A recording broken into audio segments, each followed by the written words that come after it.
नमस्कार, आप देख रहे हैं लाइव टाइम्स टीवी। आपके साथ मैं हूं वर्षा और मेरा स्क्रीन पर साथ दे रहे हैं वीडियो जर्नलिस्ट अजय भाटिया जी। हिमाचल की बात में आप सबका स्वागत है। हिमाचल की बात में आप लोगों को हिमाचल की अहम खबरों से बताते हैं कि हिमाचल प्रदेश में क्या कुछ घटित हो रहा है और आगे क्या कुछ घटित होने वाला है, इसके बारे में आपको जानकारी देते हैं। साथ ही साथ हिमाचल प्रदेश का पूरा घटनाक्रम वृत्तांत से बताते हैं हिमाचल प्रदेश की अहम खबरों से। तो चलिए हिमाचल प्रदेश की बड़ी खबरों से आपको रूबरू कराते हैं क्या है हिमाचल प्रदेश का घटनाक्रम कल से लेकर आज तक का। तो सबसे पहले हेडलाइंस की ओर एक बार नजर डालेंगे, उसके बाद आपको विस्तार से बताएंगे क्या है पूरी खबरों में मामला। तो सबसे पहले जो हमारे पास खबर है वो यही है कि 27 से फिर से स्कूल खुलने वाले हैं। और इसी के साथ अगली खबर की बात करें तो नालागढ़ में मेडिकल डिवाइस पार्क को मंजूरी मिल गई है। इसी के साथ लड़कियों के लिए खुले एनडीए के द्वार। और इसी के साथ आगे बात करें तो 2 बेटियों के जन्म पर 20,000 धनराशि जो है अब मिलेगी। और इसी के साथ गौशाला में काम करती एक महिला को गोली लग गई। इसी के साथ अब चलिए आपको विस्तार से बताते हैं क्या कुछ है इन खबरों के बीच में। तो 27 से फिर से एक बार स्कूल खुलने वाले हैं उन छात्रों के लिए जो बार बार स्कूल आते हैं फिर घर बैठ जाते हैं। तो देखिए जैसे जैसे स्कूल खोलने की प्लानिंग सरकार द्वारा तैयार की जाती है, प्रोटोकॉल बनाए जाते हैं कि इन प्रोटोकॉल के तहत जो बच्चे हैं वो स्कूल में आएंगे।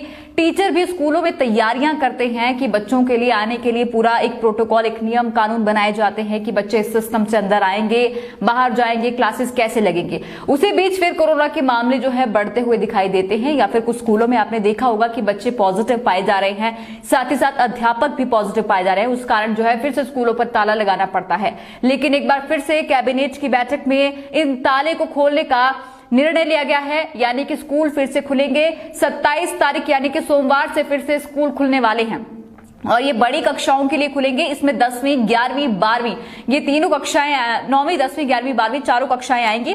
तो आपको जानकारी दे दें कि जो ये स्कूल खुलने वाले हैं, कक्षाओं के लगने का एक सरकार ने प्रोटोकॉल सा बना रखा है, एक नियम बनाया है कि पहले 3 दिन सोमवार, मंगलवार, बुधवार को बोर्ड की परीक्षाएं जिनकी है वो बच्चे आएंगे, यानी कि 10वीं और 12वीं के छात्र जो है स्कूलों में अपनी कक्षाएं लगाने आएंगे। उसके बाद जो बाकी के 3 दिन रहते हैं, वीरवार, शुक्रवार, शनिवार, इन 3 दिनों में नॉन बोर्ड की परीक्षाएं यानी कि 11वीं और 9वीं के छात्र जो हैं स्कूलों में अपनी कक्षाएं लगाने आएंगे। तो एक बार फिर से स्कूल खुलने जा रही हैं।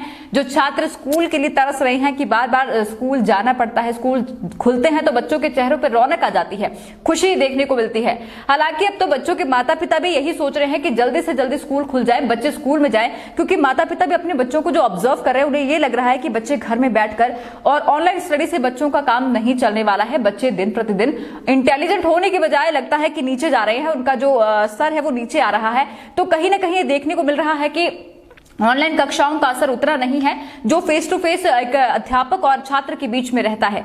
इसी के साथ आपको जानकारी दे दें कि कैबिनेट की जो बैठक कल हुई है उसमें 8,000 मल्टीटास्क वर्कर्स भर्ती करने का भी निर्णय लिया गया है कैबिनेट की बैठक में। इसी के साथ अगर बात करें तो 43,000 शिक्षकों की अंतर जिला तबादलों की जो वर्षों पुरानी मांग थी उसको भी मंजूरी मिल गई है, वो भी पूरी होगी इस बार। तो 3 योजनाओं के नाम बदले, सैकड़ों पद भरने को मंजूरी मिल गई है। इसी के साथ बड़े उद्योग लगाने पर सरकार देगी सस्ता बिजली पानी। तो आपको ये भी जानकारी दे दें कि जो कल कैबिनेट की बैठक हुई है इसमें ये 3-4 अहम निर्णय लिए गए हैं। जो सबसे बड़ा जो है, जब जिसका सब इंतजार कर रहे थे बेसब्री से, जो अध्यापक भी है यही चाह रहे थे कि स्कूल जल्दी खुले, क्योंकि अध्यापक तो स्कूलों में आ ही रहे थे, पर लेकिन बच्चों का स्कूल में ना आना अध्यापकों के लिए किसी काम का नहीं था। ऑनलाइन कक्षाएं लेना, टीचर भी इतने उसमें कंफर्टेबल नहीं है और बच्चे भी इतने कंफर्टेबल नहीं हो पाते हैं, क्योंकि इतने सारे बच्चों की क्लास ऑनलाइन लेना, कहीं ना कहीं कभी नेटवर्क इशू रहता है तो कभी फोन का इशू रहता है, कभी लाइट चली जाए तो बैटरी नहीं है फोन में, ये सारे इश्यूज रहते हैं। लेकिन अब ये इशू जो है एक बार फिर से खत्म होने जा रहे हैं और आशा यही करते हैं कि अब कोरोना की ना ही तीसरी लहर आए और ना ही कोरोना के नए मामले सामने आए, क्योंकि वैसे भी प्रदेश में अब कोरोना के इक्का दुक्का मामले ही सामने आ रहे हैं और कई जगह जो है कुछ एक दिन जो है ज्यादा मामले आ जाते हैं, लेकिन अब मामले कम आ रहे हैं और यही आशा करते हैं कि आगे अब कोरोना के मामले ना ही बढ़े और सब सारी स्थिति जो है सामान्य चले। इसी के साथ अगली खबर की बात करें तो नालागढ़ में मेडिकल डिवाइस पार्क को केंद्र की ओर से मंजूरी मिल गई है। तो आपको बता दें कि 10,000 युवाओं को इसमें रोजगार मिलेगा और 5,000 करोड़ का इसमें निवेश होगा। 20,000 करोड़ का जो है इसका टर्नओवर रहने वाला है।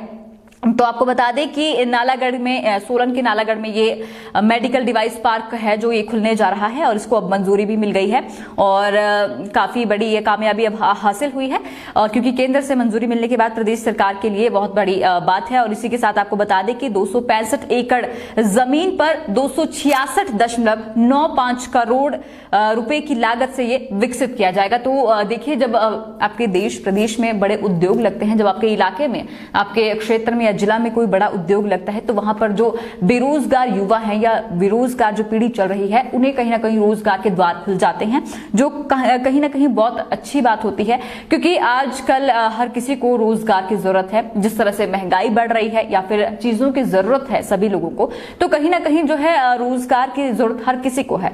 और आजकल अगर बात करें तो कोरोना काल की वजह से वैसे ही बहुत से लोगों ने अपने काम छोड़े हैं, तो बाहर से अपनी नौकरियां छोड़कर आए हैं, तो उन लोगों के लिए भी काफी राहत भरी बात है क्योंकि आजकल हमारा युवा बहुत पढ़ा लिखा है और रोजगार ना मिलने की वजह से उनकी जो है पढ़ाई लिखाई का कोई फायदा नहीं रहता है, लेकिन ऐसे उद्योग लगेंगे जहां पर उनको फायदा मिल सकता है।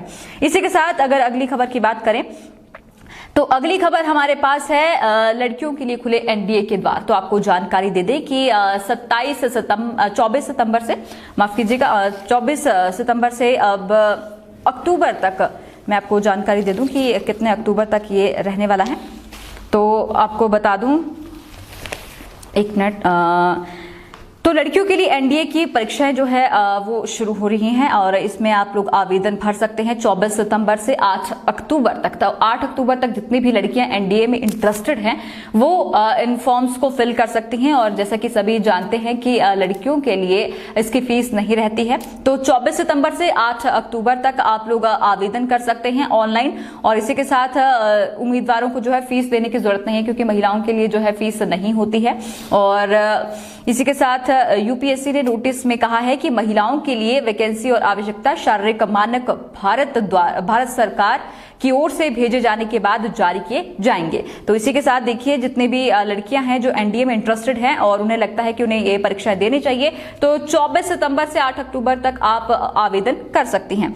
इसी के साथ आगे बढ़ते हैं तो अगली खबर हमारे पास ये है कि 2 बेटियों के जन्म पर 20,000 रुपए राशि जो है अब मिलेगी। तो आपको जानकारी दे दें कि हिमाचल प्रदेश की बेटी है अनमोल योजना के तहत पहले 12,000 रुपए दिए जाते थे, अब उसे बढ़ाकर 20,000 रुपए कर दिया गया है। प्रदेश सरकार ने इस राशि में बढ़ोतरी की है और इस योजना को आरंभ करने पर मुख्य उद्देश्य सरकार द्वारा बेटियों की पढ़ाई को बढ़ावा देना है। जैसा कि आज हम देख सकते हैं कि हमारे देश प्रदेश की बेटी जो है हर स्तर पर आ गए हैं, चाहे वो खेल हो, चाहे वो राजनीति हो या फिर कोई भी फील्ड हो, तो हर क्षेत्र में जो हमारी बेटियां हैं वो बढ़ चढ़कर हिस्सा लेती हैं, सबसे आगे हैं। इसलिए सरकार ने अब 2 बेटियों के जन्म पर, जिनके घर पर भी 2 बेटियां होंगी, उन्हें 20,000 की राशि जो है प्रदान की जाएगी। इससे पहले ये राशि 12,000 रुपए की रहती थी।